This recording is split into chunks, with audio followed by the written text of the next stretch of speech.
वो स्त्री जो इस्राएल में राज्य करने के लिए परमेश्वर नियुक्त किया हुआ आहाब राजा की पत्नी, उसने क्या किया? उसने अपने अधिकार से राजा के पत्नी होने के नाते, रानी होने के नाते, उस अधिकार से उसने इस्राएल लोग जो यहोवा परमेश्वर की आराधना करते थे, उन लोगों को उस आराधना से हटाकर उनके पूर्वजों का देवता अर्थात इसाबेल की पूर्वजों का देवता बाल की पूजा करने के लिए लोगों को मजबूर कर दिया। मतलब बाल की आराधना उसने लोगों के बीच में लागू कर दिया। कौन है ये? इसाबेल। समझ आ गया? आपके समझ में आ गया? पुराना इसाबेल क्या करती थी? तो उसने जीवित परमेश्वर की आराधना से लोगों को कहां लेकर गया? बाल देवता के पूजा करने के लिए। उनके सामने चढ़ावा चढ़ाने के लिए और इनके घर में, इनके महल में बाल के और अस्तरोत के 450 और 400 850 भविष्यद्वक्ताएं इनके महल में इसने पालन पोषण किया करता था।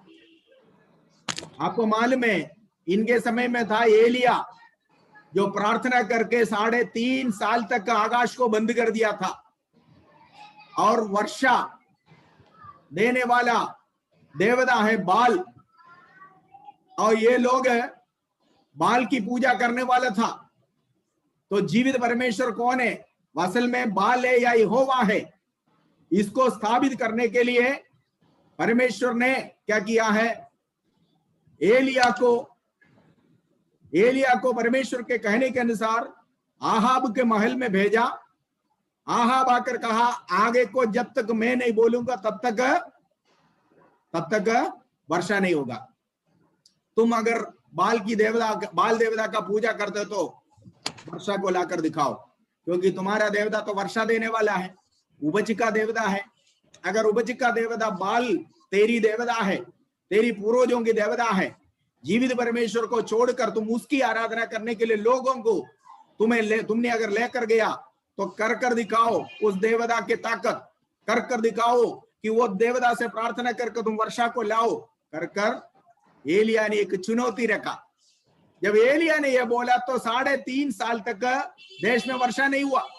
इसके बारे में याकूब भी कहता है, याकूब 5 का 17 से लेकर जब हम पढ़े वहां पर याकूब भी कहता है एलिया हमारे समान तुल्य मनुष्य था, लेकिन जब वो प्रार्थना किया तो वर्षा बंद हो गया, है ना। तो उस समय इस्राएल की रानी थी इसाबेल। ये इसाबेल ने क्या किया? जीवित परमेश्वर की ओर से लोगों को मोड़कर, लोगों को डाइवर्ट कर, लोगों को फेर कर बाल देवता के ओर उनकी आराधना करने के लिए अपने अधिकार से लोगों को डराकर जबरदस्ती उसकी आराधना कराया। और देवता आपको मालूम है उनके लिए फिर वेदी बनाता है, उनके सामने चढ़ावा करते हैं। ये सारे काम उसने किया। केवल इतना नहीं, एलिया जब इस बात को कहा, एलिया को ढूंढकर एलिया को मारने के लिए एलिया के जान के पीछे पड़ी हुई थी ये इसाबेल। ठीक है, केवल इतना नहीं है, इसके घर के, इसके पैलेस के, इसके महल के बगल में नाबोत नामक एक व्यक्ति का, जो परमेश्वर का भक्त था, नाबोत का एक अंगूर की बारी थी। इसने क्या किया? उस अंगूर की बारी को कब्जा करने के लिए उपवास, झूठा उपवास का घोषणा कर, देखो सब कुछ करता प्रभु के नाम से, झूठा उपवास का घोषणा कर लोगों को उपवास प्रार्थना में बुलाया। प्रार्थना जैसे शुरू किया तो नाबोत के खिलाफ 2 झूठे गवाहों को खड़ा कर नाबोत ने राजा के विरुद्ध और ईश्वर के विरुद्ध बोलते हुए सुना करके, झूठी गवाही सुनाकर नाबोत को बाहर लेकर पत्थरवा कर मार डाला। जब नाबोत मर गया, उसकी दाग की बारी जो उसकी पूर्वजों से उसको मिला था, उस दाग की बारी को यजेबेल ने क्या किया है, अपने कब्जे में किया। आहाब राजा ने इजबेल को नाबोत को बोला था, मुझे वो दाग की बारी दे दो, मैं उसका रुपया दे दूंगा, दाम दे दूंगा। नाबोत ने कहा, ये मेरे पूर्वजों से मुझे मिला हुआ हक है, मैं इसको बेच नहीं सकता। दूसरा, नाबोत का पास एक दाग की बारी है। ध्यान से सुनिए, एक आत्मिक भेद में आपको खुलासा करना चाहता हूं। नाबोत के पास एक दाग की बारी है। दाग की बारी आहाब राजा उसको खरीद कर साग का बारी बनाना चाहता। साग, सुनिए, साग, दाग की बारी वो कलीसिया को दर्शाता है। दाग, आपको मालूम है, यीशु ने कहा, मैं यूहन्ना 15 में यीशु ने क्या बोला, मैं सच्चा दाखलता हूं, मेरा पिता किसान है ना, कहा है। तो दाग जो है, दाख की बारी जो है, वो कलीसिया को दर्शाता है। ठीक है। नाबोत का दाख की बारी, आहाब और इजबेल उसको क्या बनाना चाहता है, क्या बनाना चाहता था, साग की बारी। समझ गया। नाबोत ने बोला, ये मेरे पूर्वजों से मुझे मिला हुआ हक है, ये विश्वास, ये आशा, ये वचन, ये आराधना, ये मुझे मेरे पूर्वजों से मिला हुआ मेरा खानदानी हक है।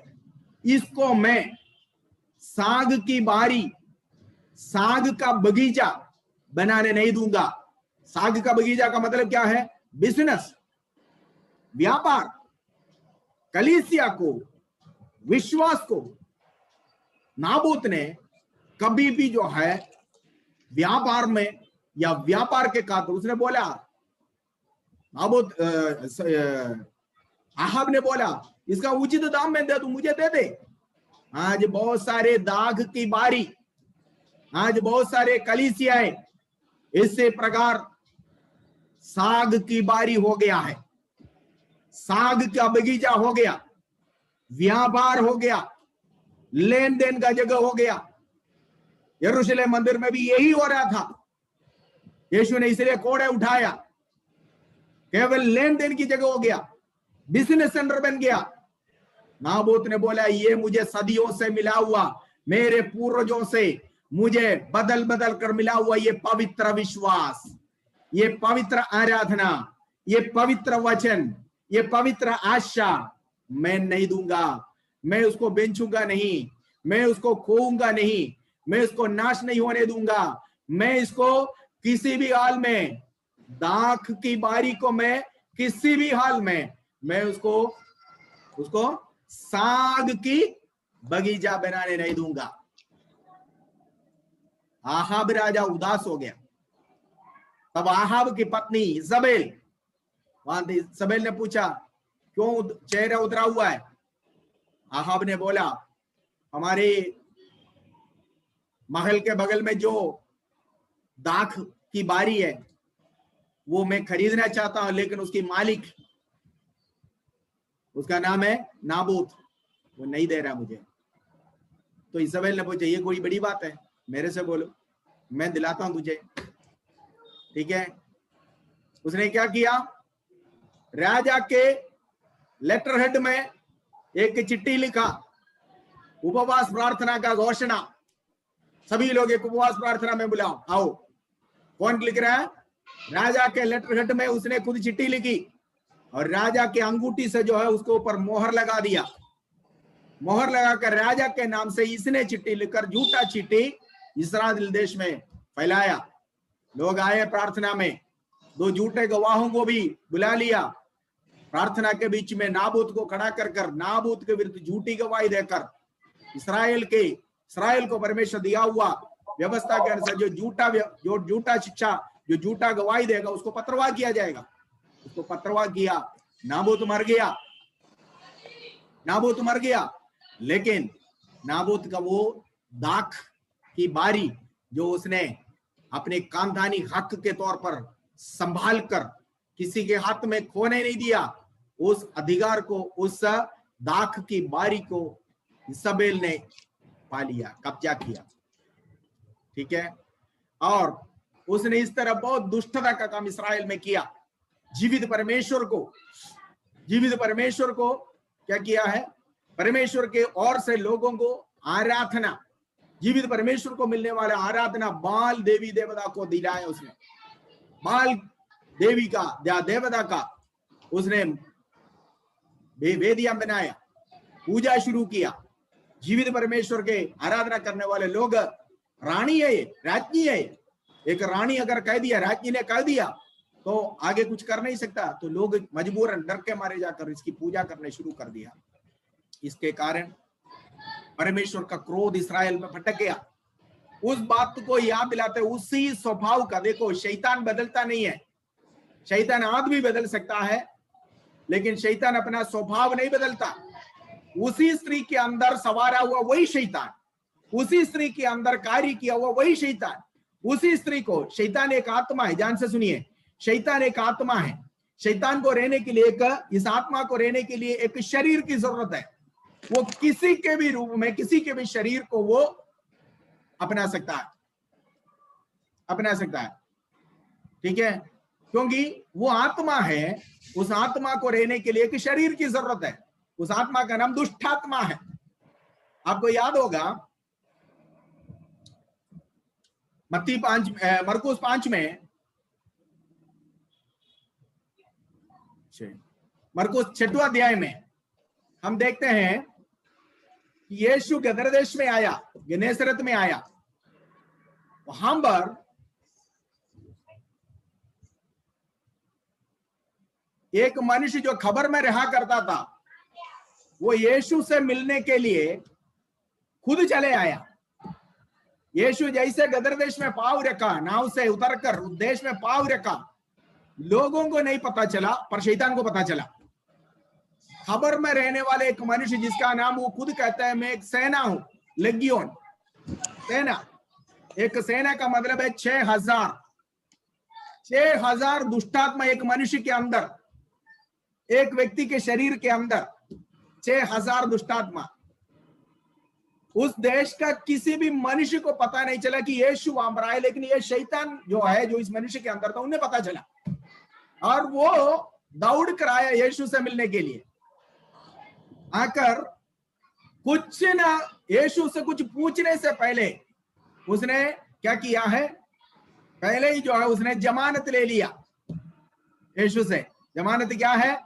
वो कहता है, अगर हमें आप निकालोगे तो हमें इन सुअरों के अंदर घुसने की अनुमति देना।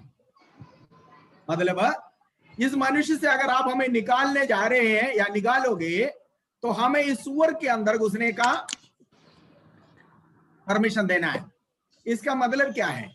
इसका मतलब यह है, ये मनुष्य के अंदर 6,000 दुष्टात्मा, अभी एक सेना का मतलब 6,000 है।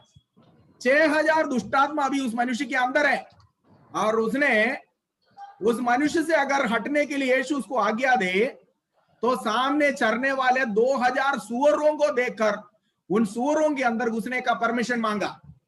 तो याद रखिएगा, शैतान केवल व्यक्ति बदल सकता है, शैतान अपना स्वभाव नहीं बदल सकता। पुराना समय में इसाबेल जो इस्राएल के राज्ञी थी या रानी थी, उस रानी के अंदर घुसकर उसने लोगों को क्या किया है? मूर्ति पूजा की ओर लेकर गया। मूर्ति पूजा करने के लिए, मूर्ति के सामने चढ़ावा खाने के लिए उस रानी को उत्साहित कर रानी के द्वारा आज्ञा निकालकर पुराना नियम के इस्राएल को परमेश्वर से अलग रखा, परमेश्वर के वचन से अलग रखा, परमेश्वर के व्यवस्था से दूर रखा। जानबूझकर लोगों ने पाप किया, या इस स्त्री के द्वारा, रानी के द्वारा, राज्ञी के द्वारा शैतान ने क्या किया है? लोगों को पाप कराया।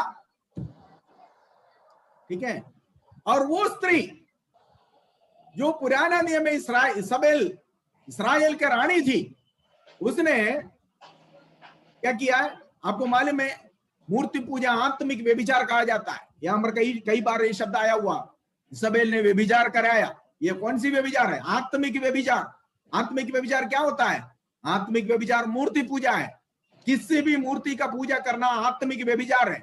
वो यीशु के रूप में मूर्ति हो, मरियम के रूप में मूर्ति हो, योसेफ के रूप में मूर्ति हो, Saint Anthony, Saint Joseph, Saint Paul, Saint John इत्यादि सारे संतों का, प्रेरितों का नाम देखकर भी अगर आपने कोई मूर्ति खड़ा किया, उसके सामने मोमबत्ती जलाया, उसके सामने अपने हाथ जोड़ा, मूर्ति तो मूर्ति है, किसी के भी रूप से हो। इसलिए प्रभु ने कहा आसमान के नीचे, लोगों के बीच में, पृथ्वी में हो या आसमान में, या आसमान के नीचे समुद्र का, किसी भी वस्तु का, किसी भी चीज का मूर्ति ना बनाना, ना गढ़ना, ना खोदना, प्रभु ने कहा है। मूर्ति तो मूर्ति है। मरियम का मूर्ति भी मूर्ति है, यीशु का मूर्ति भी मूर्ति है, योसेफ का मूर्ति भी मूर्ति है। इस स्त्री ने लोगों को मूर्ति पूजा करने के लिए मजबूर कर दिया। यह था पुराना नियम का इसाबेल का पाप। केवल इतना नहीं, ये क्या करता, ये परमेश्वर के दासों को डराती थी। एलिया इससे डरता था, आपको मालूम है? एलिया को जब एलिया ने भविष्यवाणी किया, आगे को जब तक मैं नहीं बोलूंगा तब तक वर्षा नहीं होगा, आहाब और इजाबेल एलिया के पीछे पड़ गया। एलिया जाकर आपको मालूम है केरीत में छुप गया, नाले के किनारे। वहीं से जब नाला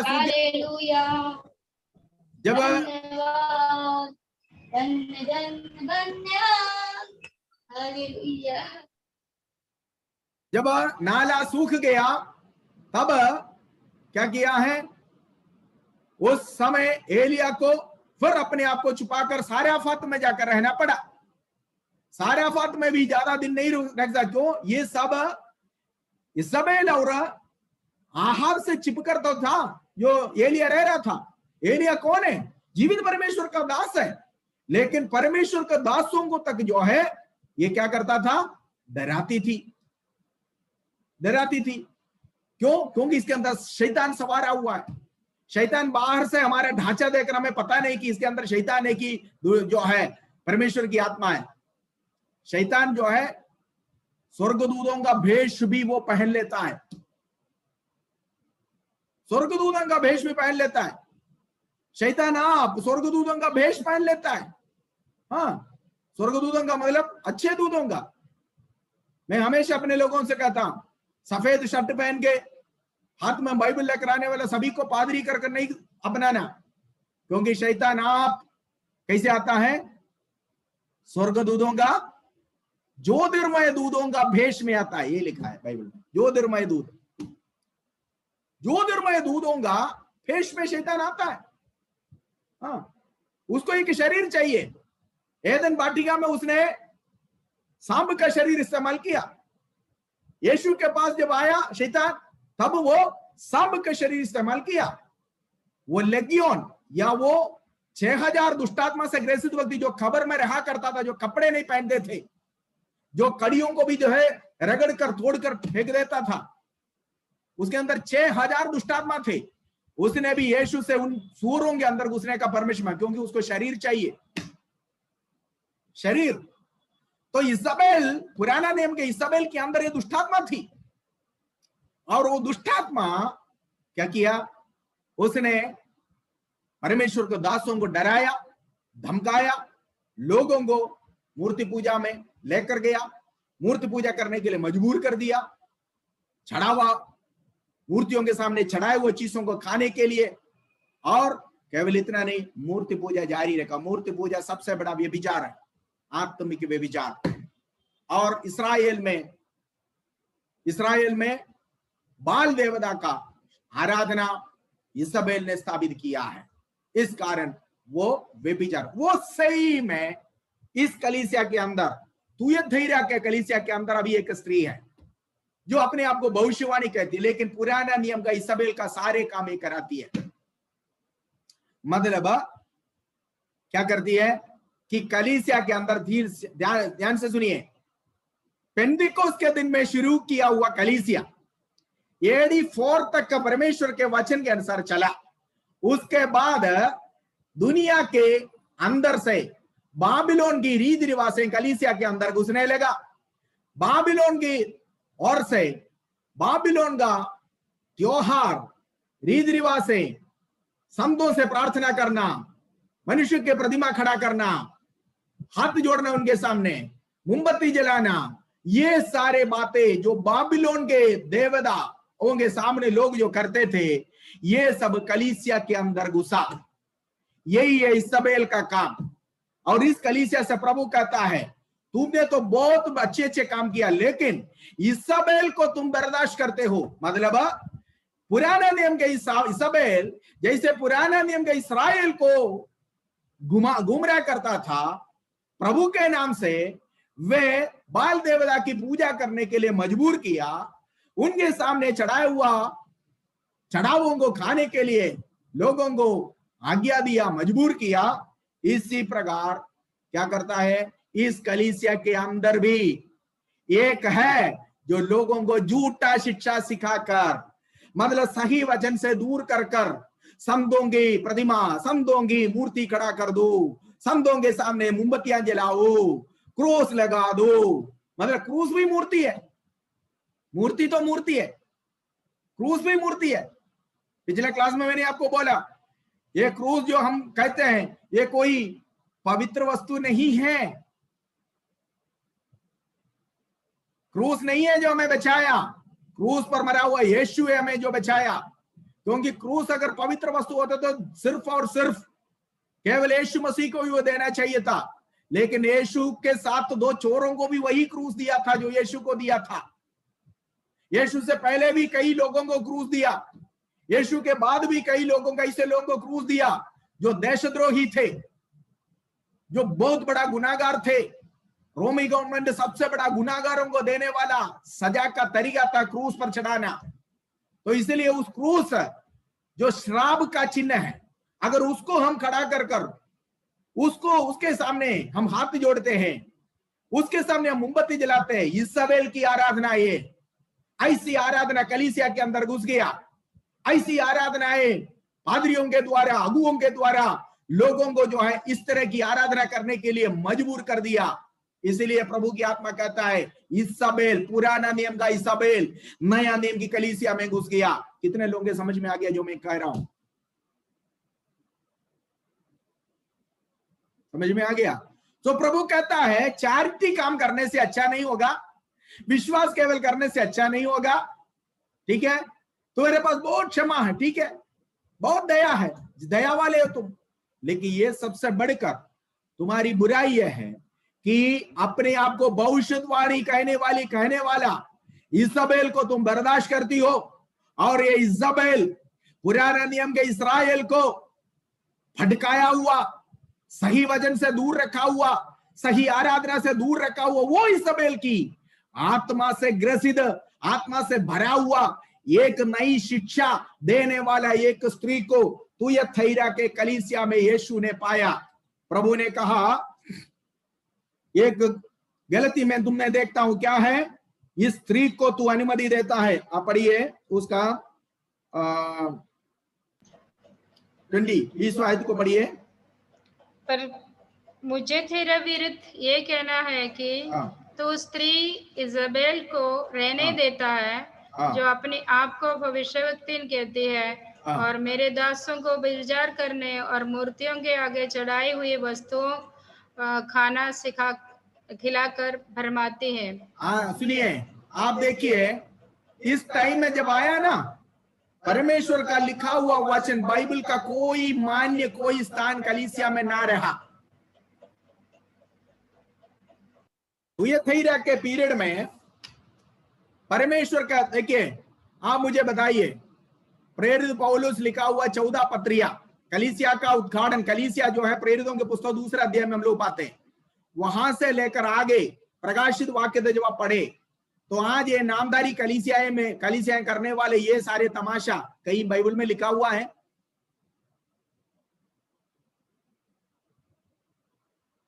कोई भी कलीसिया ये करते थे? कोरिन्थ की कलीसिया ये करते थे? एफेसुस की कलीसिया ये सब करते थे? बताइए, ये सब कहां से आया?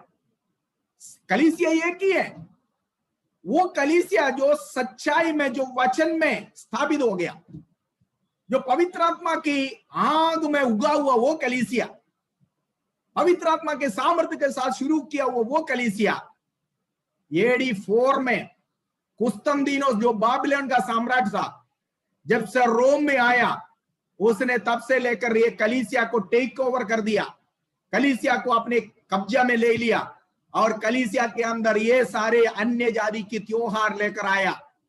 आज ये जो भी हम देखते हैं इस तरह का काम करने वाले संस्था कोई भी है, वो ये सब वो इसाबेल की शिक्षा पर चलने वाला है। पुराना नियम की इसाबेल के, वो इसाबेल तो मर गई, लेकिन तुयथैरा कलीसिया में उसी आत्मा से, उसी शैतान एक दूसरे स्त्री को, उसका शरीर को इस्तेमाल किया, उसके अंदर घुसा, उसका भी नाम इसाबेल, काम भी वही, नाम भी वही।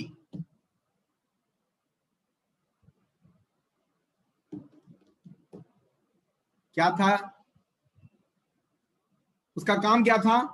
पढ़िए, ये इसाबेल क्या क्या करता है? नंबर 1, ये कलीसिया क्या बुराई प्रभु कहता है, इसाबेल को तुम अनुमति देते हो उपदेश देने के लिए, मतलब अपना झूठा शिक्षा सिखाने के लिए तुम अनुमति देते हो, नंबर 1। नंबर 2, मेरे दासों को भी व्यभिचार करने के लिए वो वशीकरण करती है। सुनिए, ये व्यभिचार आत्मिक व्यभिचार है, याद रखना। आत्मिक व्यभिचार, आत्मिक व्यभिचार क्या है? मूर्ति पूजा करना। स्वयं परमेश्वर का दास लोग भी मूर्तियों के सामने दंडवत करते हैं, मोमबत्ती जलाते हैं, हाथ जोड़ते हैं, कान पकड़ते हैं, परमेश्वर का दास है कहने के लिए। समझ में आ गया? तो कहते हैं कि वो आत्मिक व्यभिचार करने के लिए मेरे दासों को भी वो वशीकरण करता है। कैसे? अपने लक्ष्योरी के द्वारा। देखो, कलीसिया के अंदर, पुराना नियम की कलीसिया,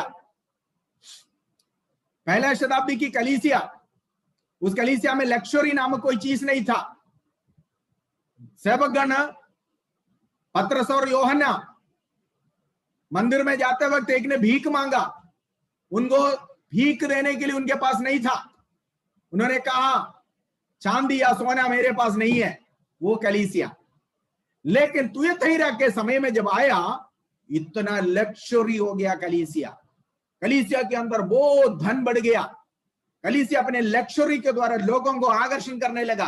आज भी लोग यही देखता है, कौन सी पादरी के चर्च में बहुत ज्यादा लक्ष्योरी है, किस कलीसिया के अंदर कोंगो है, किस कलीसिया के अंदर मतलब आज का जो है सबसे आधुनिक संविधान, आधुनिक जो है हमारे जो है दिखावा चीजें, दिखाने वाले चीजें, म्यूजिक इंस्ट्रूमेंट्स हो गया, वो हो गया, ये हो गया, मतलब आज लक्ष्योरी दिखाने वाले या दिखावा जिसके पास हो, आज वहां पर लोग इकट्ठा होना पसंद करता है। सो ये चीज पुराना नियम से याद रखना, पहला शताब्दी की कलीसिया, उस कलीसिया के पास चांदी नहीं था, सोना नहीं था। भीख मांगा हुआ व्यक्ति को ये पतरस ने बोला, सोना और चांदी मेरे पास नहीं है, जो मेरे पास है मैं तुझे देता हूं, यीशु नासरी के नाम से उठ और चल। भीख मांगने के लिए 40 साल से बैठा हुआ व्यक्ति एकदम से खड़े हो गए हैं, उसके घुटनों में बेल आ गया, पैर में बेल आ गया, वो कूदते हुए, नाचते हुए, कभी जो मंदिर के अंदर क्या होता है ना देखा वो व्यक्ति उस दिन पहली बार मंदिर के अंदर प्रवेश किया। क्यों?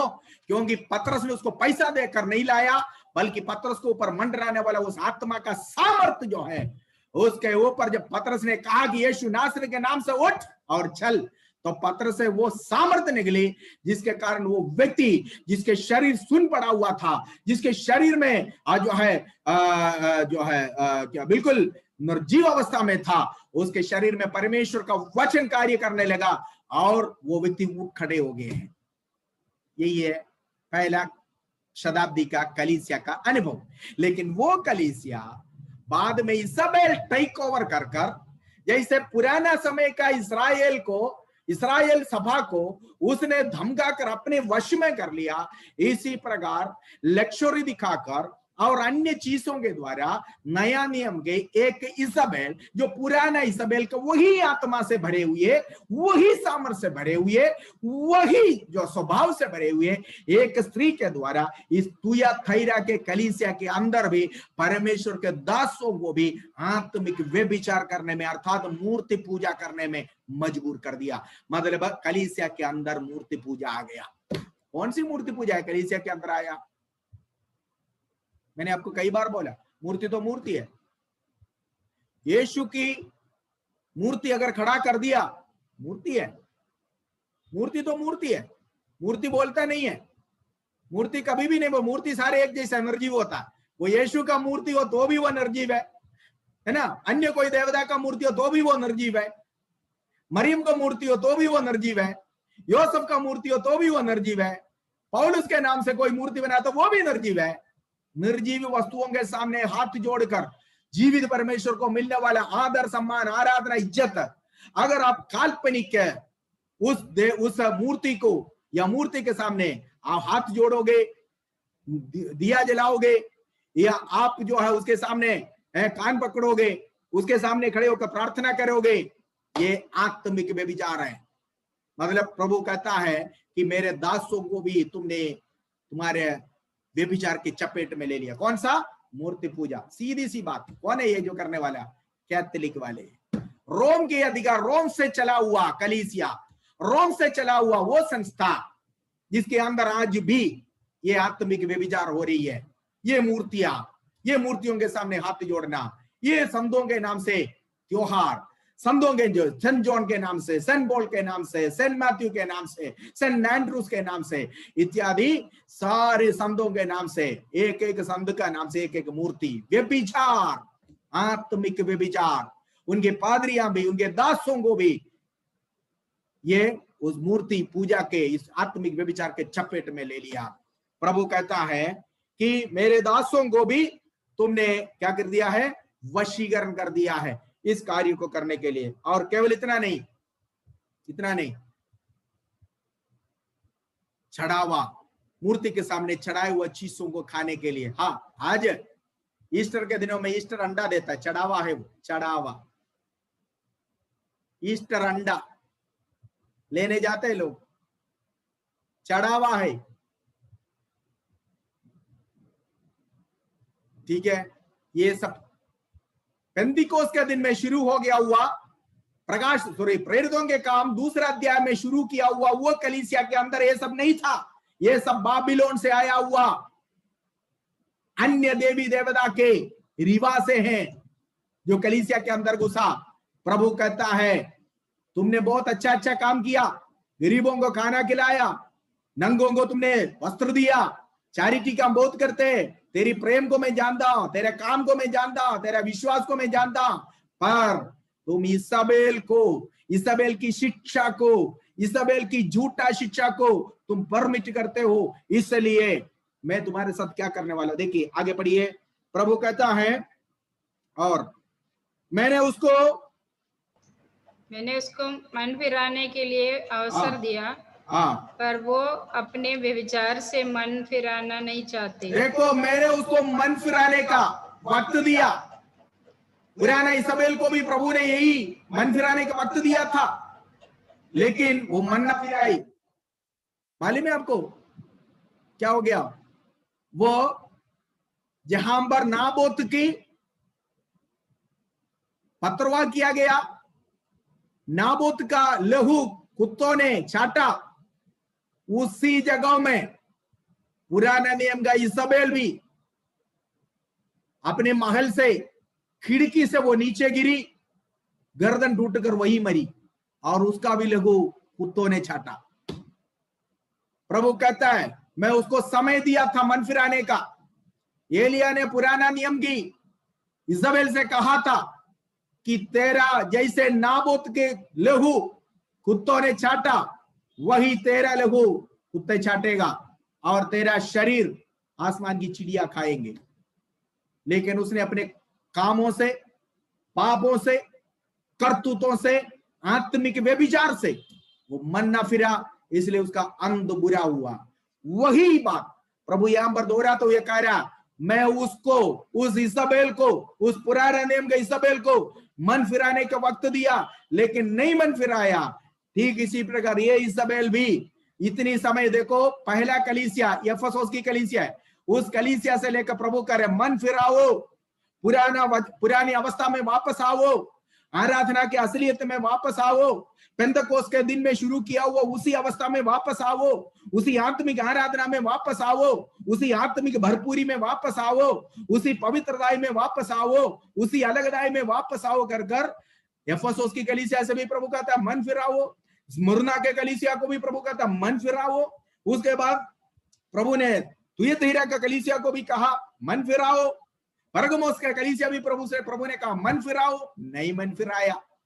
फिर परगमुस के बाद फिर जब तुयथीरा का समय आया, तुयथीरा में मूर्ति पूजा और बढ़ गया, ज्यादा कलीसिया के अंदर ज्यादा और मूर्ति पूजा हो गया।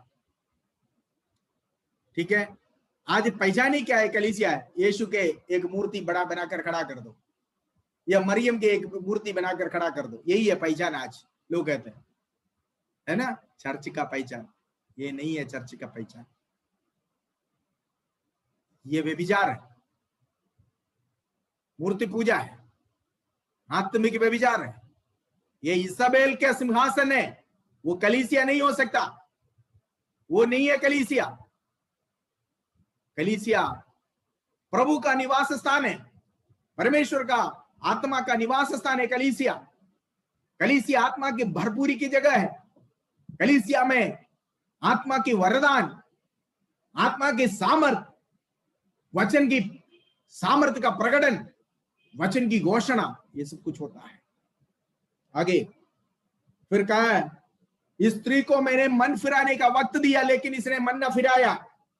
ठीक है, इसलिए क्या करेगा, क्या कह रहा है, देख मैं उसको उसे रोगशैया पर डालता हूँ, और जो उसके साथ व्यभिचार करते हैं, यदि वे भी उसके से कामों से मन ना फिराएंगे तो मैं उन्हें बड़े क्लेश में डालूंगा। देखो कहता है, इस कारण कलीसिया के लोगों को इस तरह झूठा शिक्षा में लेकर, कलीसिया के लोगों को इस प्रकार मूर्ति पूजा की ओर बढ़ाने वाला तुम्हें और तुम्हारे साथ इस कार्य में सहभागी होने वाला सबको प्रभु कहता है ये व्यभिचार है। इस आत्मिक व्यभिचार खुद को करने वाला और औरों से कराने वाला, ऐसा पादरी, ऐसा संस्था, ऐसा लोग, ऐसा जो अपने आप को कलीसिया कहता है, प्रभु कहता है मैं तुझे छोड़ूंगा नहीं। क्या करूंगा, मैं तुझे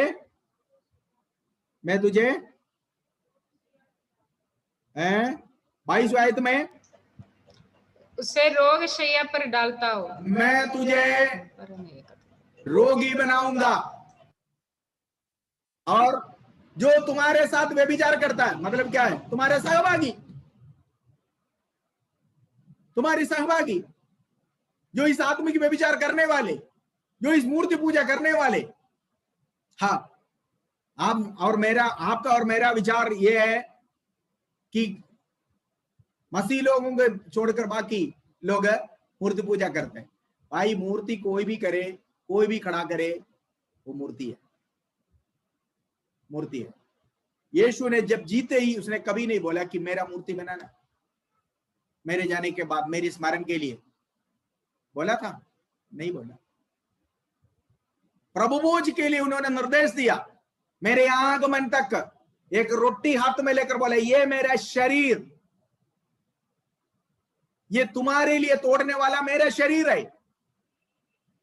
मेरी आगमन तक मेरी स्मरण के लिए इसी प्रकार तुम लोग रोटी तोड़ते हुए मेरी कष्ट को स्मरण करना।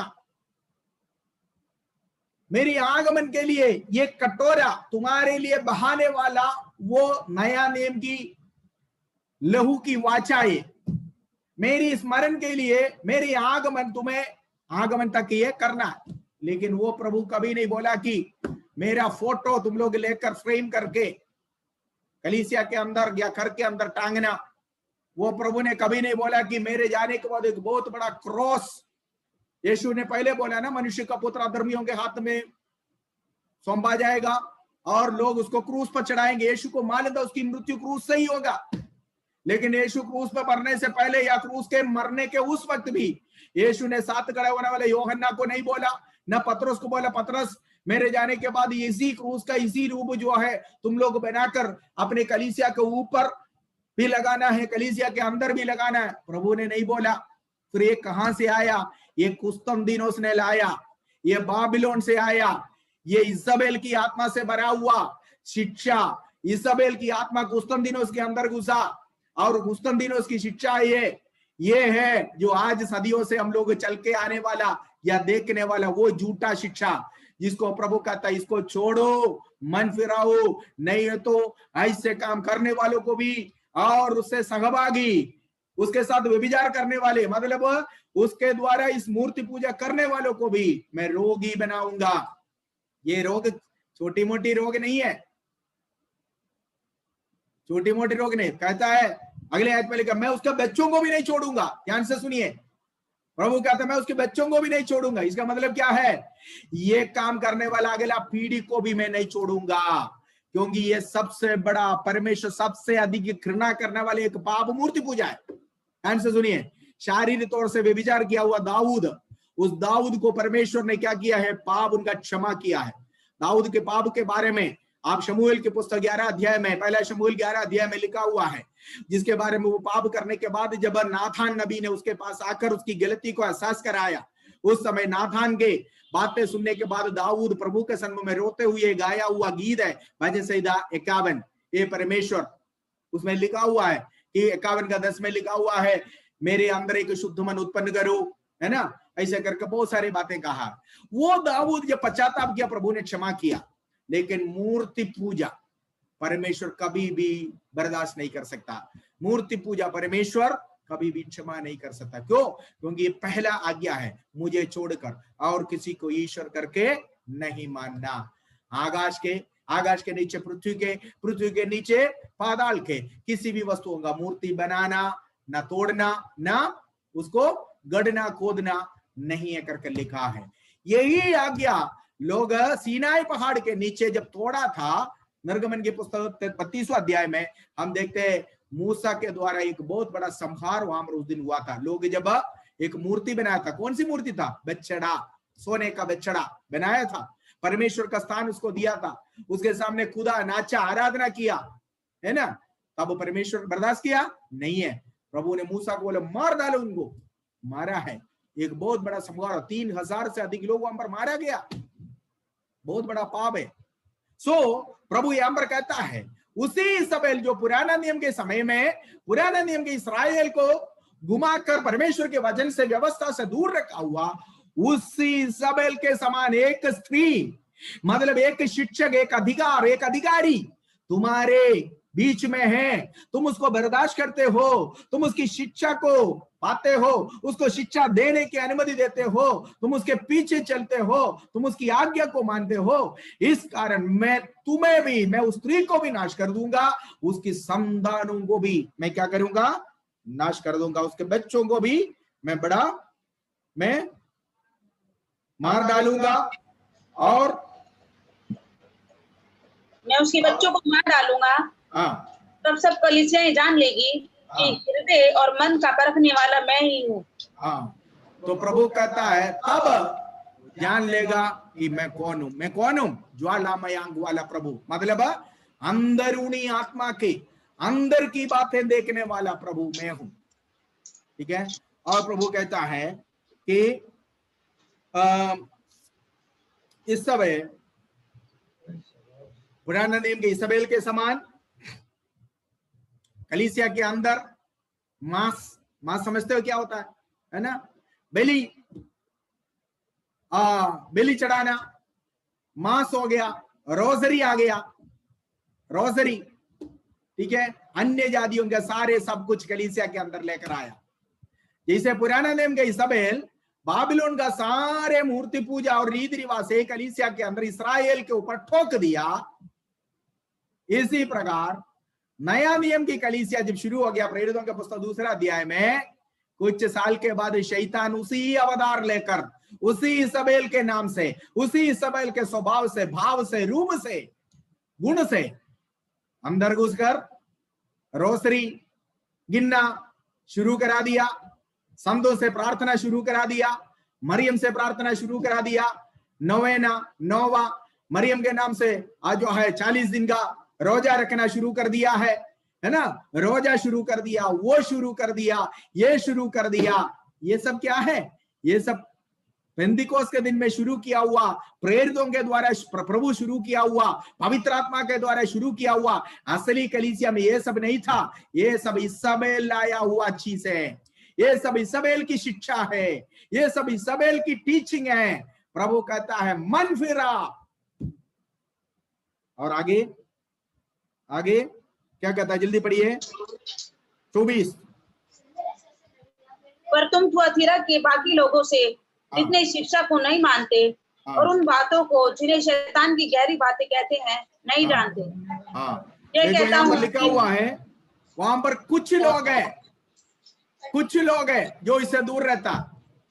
इस तुयथैरा के कलीसिया में, ये कलीसिया नहीं है, तुयथैरा के समय में कुछ लोग थे जो इस झूठा शिक्षा से दूर रहे थे। आपको मालूम है मार्टिन लूथर, जॉन वेस्ली इत्यादि लोग जो रोमन कैथोलिक कलीसिया से परमेश्वर के सच्चे वचन को थामे हुए निकले हुए लोग, ये उन लोगों में से कुछ लोग हैं जो इस झूठे शिक्षा से अपने आप को बचा कर रखा था। इस झूठा शिक्षा के समय में कुछ लोग थे जो परमेश्वर के वचन के अनुसार चलने वाले, ठीक है। उनके बारे में ये कहता है कि ये उपदेश 24वें आयत में, ठीक है, कुछ लोग है, प्रभु कहता है कि इस शिक्षा से अपने आप को बचा हुआ है। लेकिन 25वें आयत पढ़िए, समय बढ़ रहा है इसलिए 25वें आयत को पढ़िए। पर हाँ, जो तुम्हारे पास है उसको मेरे आने तक थामे रहो। हाँ, तो उन लोगों से जो इस झूठे शिक्षा से अपने आप को दूर रखा हुआ, जो इस शिक्षा में मिली भगत नहीं कर रहा, जो मिला जुला नहीं है, समझ में आ गया, उनको कहता है जो तुम्हारे पास है मेरे आने तक पकड़े रहे। मतलब क्या है, तुम पाया वो खरा विश्वास, वो सच्चा विश्वास, वो पवित्र विश्वास, वो पवित्र वचन, वो पवित्र कलाम, उसको मलिन होने नहीं देना। उसको तुम इन लोगों के समान है मलिनता में मिलना नहीं देना है। तुम जो पाया हुआ सच्चा खरा उपदेश को पकड़े रहो, जो तुम्हारा है उसको पकड़े रहना है, ठीक है। उपदेश को पकड़े रहना, ध्यान से सुनिए, हमें सच्चा उपदेश को पकड़े रहना। मेजोरिटी क्या करता है ये मत देखना, सारे दुनिया क्या करता है ये मत देखना। हमें सच्चा उपदेश को पकड़े रहना, उसको खोने नहीं देना, सही वचन को पकड़े रहना। मेजोरिटी लोग ऐसे करते इसलिए मैं भी करता हूं कर नहीं कहना है। आज दुनिया ये कहते देखा देखी करता है, हमें देखा देखी नहीं करने का, हमें सच्चा उपदेश को पकड़े रहना, खरा उपदेश को पकड़े रहना। प्रभु कहता है तुयथैरा में कुछ लोग हैं जो इस खरा उपदेश को पकड़े हुए हैं, और उनसे प्रभु कहता है जब तक मैं आऊंगा, मेरा आना शीघ्र होगा, मेरे आने तक तुम पाया हुआ उस सच्चा उपदेश में भले अकेला रहना पड़ेगा, अकेला रहना पड़ेगा, तुम उस सच्चा उपदेश के लिए खड़े रहना, उस सच्चे उपदेश को पकड़े रहना। नाबूत के नाई अपने पूर्वजों से मिला हुआ हक है ये, मैं इसको कभी भी साग का बारी बनाने नहीं दूंगा कर भले जान चला जाए, लेकिन सच्चे उपदेश को खोने नहीं देना। सच्चे उपदेश छोड़कर जान गंवाना पड़े, इसबेल की शिक्षा में नहीं उतरना, इसबेल की शिक्षा को नहीं अपनाना, इसबेल की शिक्षा में नहीं जाना, प्रभु कहता है। Praise God. आगे, जो जय पाए और मेरे कामों के अनुसार अंत तक करता रहे, मैं उसे जाति जाति के लोगों पर अधिकार दूंगा। प्रभु कहता है यहां पर जो जय पाएगा, किसके ऊपर? इसबेल के शिक्षा के ऊपर जो जय पाएगा, इसबेल के मूर्ति पूजा इजबेल के टीचिंग, इजबेल की शिक्षा, इजबेल के इस झूठा या गलत शिक्षा के ऊपर लड़कर सच्चा खरा उपदेश और विश्वास के लिए जो खड़ा रहेगा, जो उस झूठा शिक्षा के ऊपर जय पाएगा, उसको मैं क्या करूंगा, जाति जाति के ऊपर न्याय करने का अधिकार दूंगा। ये वचन संहिता 2 में लिखा हुआ बात है। प्रभु के आगमन में प्रभु कहता है मैं उनको जातियों के ऊपर शासन करने का अधिकार दूंगा। और आगे आगे, और वह लोहे का राजदंड लिए हुए उन पर राज्य करेगा। जिस प्रकार कुम्हार के मिट्टी के बर्तन चकनाचूर हो जाते हैं, मैंने भी ऐसा ही अधिकार अपने पिता से पाया है। यहाँ पर जय पाने वाले लोगों को प्रभु कहता है कि मैं मेरे आने तक जो तुम्हारे पास है उसको पकड़े रहना। दूसरा बात, जय पाना, इन झूठा शिक्षक के ऊपर तुझे जय पाना है। और प्रभु कहता है मेरे कामों को अंत तक करता रह। जो वचन मैंने, जो शिक्षा मैंने तुम्हें दिया है, उस शिक्षा को अंत तक करते रहे। ठीक है। और यहां पर प्रभु कहता है यदि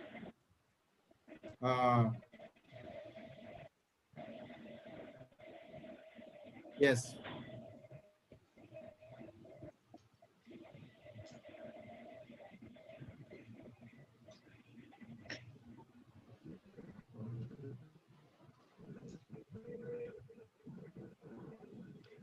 धन्यवाद। यस कहता है कि मैं यहां पर तुम्हें क्या करेगा, अन्य जातियों के ऊपर अधिकार दूंगा। और लोहे के डंडे से, वचन संहिता 2 में है ये, 2:8, लोहे के डंडे से वो उनके ऊपर शासन करेगा, कुंवार के बर्तन के न्याय उसको चूर चूर करेगा। आखिरी में लिखा हुआ है मैं उसको क्या करूंगा, वर्ष 28 में, और मैं उसे भोर का तारा दूंगा। भोर का तारा, ये भोर का तारा प्रभु यीशु मसीह का दूसरा नाम है, भोर का तारा। ठीक है। प्रभु कहता है मैं उसको भोर का तारा भी दूंगा। सो ये सब जय पाने वालों के लिए है, झूठा शिक्षा के ऊपर है, झूठा टीचिंग के ऊपर, इजबेल की आत्मा के ऊपर, इजबेल के टीचिंग के ऊपर। आज भी कलीसियाओं में ये सब हम देखते हैं। आज जो लोग कहते हैं हम कलीसिया में हैं या हमारा कलीसिया है, लेकिन वहां पर ये सारे काम जहां पर होती है वो कलीसिया नहीं हो सकता। ये सारे काम जहां पर दिखते हैं वो कलीसिया नहीं है। Praise God. वो इजबेल का सिंहासन रखा हुआ जगह है, उसके ऊपर इजबेल शासन करता है, झूठा शिक्षा है। सो इसलिए प्रभु कहता मन फिराओ। देखो यफसों से लेकर तुयथैरा के कलीसिया तक प्रभु कहते आ रहा मन फिराओ, मन फिराओ, मन फिराओ। आज का कलीसिया से भी प्रभु को यही कहना है, मन फिराओ, पुराना अवस्था में वापस आओ। प्रेरितों के द्वारा शुरू किया हुआ कलीसिया, पेंतकोस्त में शुरू किया हुआ, पेंटिकोस्ट के दिन में शुरू किया हुआ मसीह का कलीसिया, उसी शक्ति में वापस आना, उसी सामर्थ्य में वापस आना, उसी पवित्रता में वापस आना, उसी भय में वापस आना, उसी वचन में वापस आना, उसी निर्मलता में वापस आना, उसी आशा में वापस आना है। जबकि आज हम देखते हैं कि वो सारी बातों से आज की कलीसिया बहुत दूर है। वो सारी बातें जो पहला शताब्दी की प्रथम कलीसिया में थे, आज की कलीसिया में नहीं दिखते हैं। आज फिर क्या है, आज लोग इकट्ठे होते हैं, आज कलीसिया के अंदर दारू, कलीसिया के अंदर जो है शराब, कलीसिया के अंदर सब कुछ है। क्या नहीं है? आज कहते हैं कलीसिया है, मतलब प्रभु का नाम व्यर्थ में ले रहे हैं, प्रभु का नाम को कलंकित कर रहे हैं, परमेश्वर का नाम को अपमान कर रहे हैं कलीसिया के नाम से, प्रभु का वचन को अपमान कर रहे हैं, परमेश्वर को स्वयं अपमान कर रहे हैं प्रभु के नाम से। प्रभु कहता है वापस आओ, वापस आओ। यदि वापस नहीं आएगा, प्रभु कहता है कि मैं तुझे क्या करूंगा, जो जय पाएगा उसको प्रभु ने आज्ञा दिया है। और जो वापस नहीं आएगा, मन फिराने का वक्त नहीं दिया, फिर भी मन ना फिराए तो कड़ी दंड, कड़ी सजा वहां पर कहा गया है। परमेश्वर वचनों के द्वारा मैं आशीष दे, बाकी आगे